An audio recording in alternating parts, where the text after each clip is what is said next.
Užsienio reikalų ministrų taryboje bus keletas labai svarbių diskusijų. Viena iš jų, aišku, tokia turbūt pagrindinė, ryškiausia apie Baltarusiją. Šiandien ryte turėjome galimybę visi ministrai išklausyti Svetlanos Tikhanovskajos pasisakymų, užduoti jų klausimus.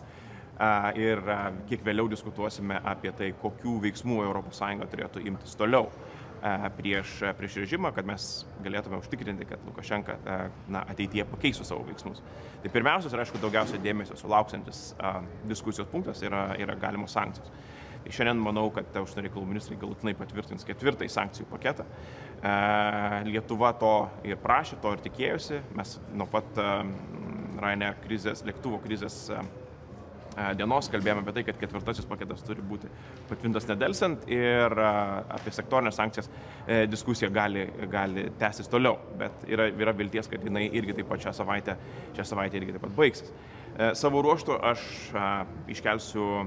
pristatysiu situaciją Lietuvoje, kad mes matome toliau nesustojančius pabėgėlių srautus iš Baltarusijos, kurių atvykimą į Lietuvą fasilituoja Baltarusijos režimas. Kol kas Lietuva geba susitvarkyti su situacija, bet tikrai norime, kad mūsų partneriai ES žinotų apie tai, su kuo mes susidurime ir kad gali ateiti situacija, kurioje mums pagalbos reikės. Ir reikės pagalbos ir paramos tiek iš ES valstybių, tiek ir iš institucijų. Ačiū. Pasakiau?